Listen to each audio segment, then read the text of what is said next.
Interesting. I mean, when you look at Plettenberg Bay, it's one of the most attractive tourist destinations among South Africans. But when you dig deeper, you can actually get to see what's happening in the municipality itself. Well, coming back to where we're broadcasting from, and of course, we're at the harbour here this morning, and I couldn't think of a better place to be when you want to talk about the economy here in this area. I mean, it employs a lot of people, and fishing is a huge, huge money spinner in the Cape, and particularly here in the Hout Bay area. Now, the Department of Agriculture, Forestry and Fisheries has embarked on the 2015-2016 Fishing Rights Allocation Process that's currently underway in 10 fishing sectors and has received more than 5,000 applications from some of the applicants. Well, let's talk a little bit more about it. And joining us on the program is Graig Smith. He's the Director of Small Scale Fisheries at the Department of Agriculture, Forestry and Fisheries. Good to have you on this rainy Friday morning. Good morning, Leanne, and good morning to the viewers. I was saying, if I was ever contemplating getting sick, this is possibly the moment that we've been waiting for, both of us. But it's good to be here nonetheless. This really is the heart of it all, isn't it? I mean, this particular harbour, when it comes to fishing, talk to us how big it is. This is one of our traditional fishing harbours. It's a proclaimed fishing harbour. It's a well-known fishing harbour in terms of not just the Western Cape, but renowned in South Africa.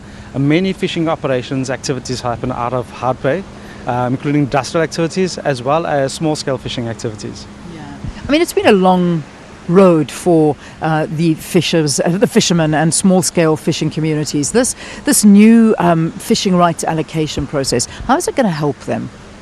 Well, this is a new program for South Africa. It's the first of its kind in South Africa, making history with the small-scale fishing sector. Previously, we just had the commercial sector, the subsistence sector, and the recreational sector.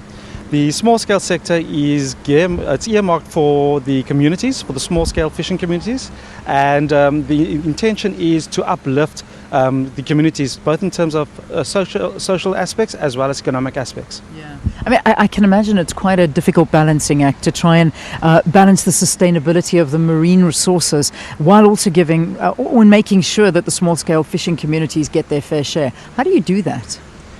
Yeah, at the cornerstone of any fisheries management, prudent fisheries management, is going to be sustainability.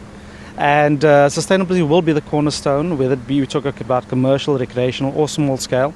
And what we'll have to do in terms of small scale is to ensure that for the small scale fishing sector that they get an equitable share of the resources, so in terms of access, that basket of species. That'll be of paramount importance, but at the end of the day it will still have to be within sustainable limits. Illegal fishing. I mean, it's a challenge that we're dealt with absolutely everywhere, but I can imagine here in Hout Bay, it's also one of those issues. How do you deal with it? The poaching is a big problem around our coastline. Western Cape is no exception to that.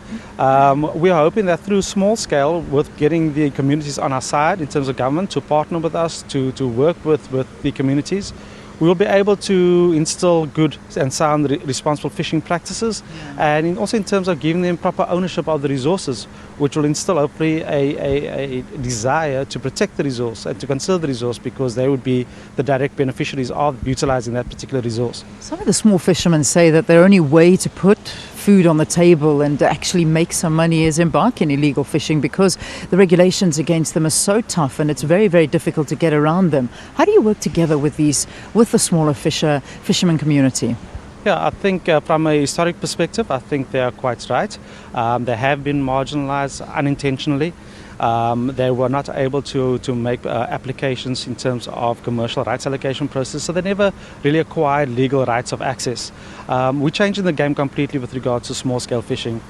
We made the process very simple. We're accommodating the fishers' needs as traditional fishers, and all they would have to do in terms of this process to be running at the moment is just to pitch up at the venue, to register as a small-scale fisher, and the department takes care of the rest. Is it really that easy? Because I mean, there's a sentiment out there that the bigger companies get preference. For small scale, it's that simple. If you've got the credentials as a fisher, as in you've been involved for 10 or more years in fishing or fishing related activities, you will be welcomed in terms of the small scale sector. The big question is, though, in terms of how much resource will be partitioned or apportioned to the small scale sector, and what will be apportioned to the commercial sector, because at the end of the day both sectors will be competing for the same resource. All right, Craig, let's leave it there for this morning. Thanks so much for joining us here on the program and talking to us about the fishermen and some of their issues there. And that, of course, was Graig Smith. He's the Director of Small Scale Fisheries from the Department of Agriculture, Fisheries and Forestry, or Forestry and Fisheries. Let's take a break. I'm going to get rid of some of the water, get our next guest in, and we'll chat to you after this. Stay tuned.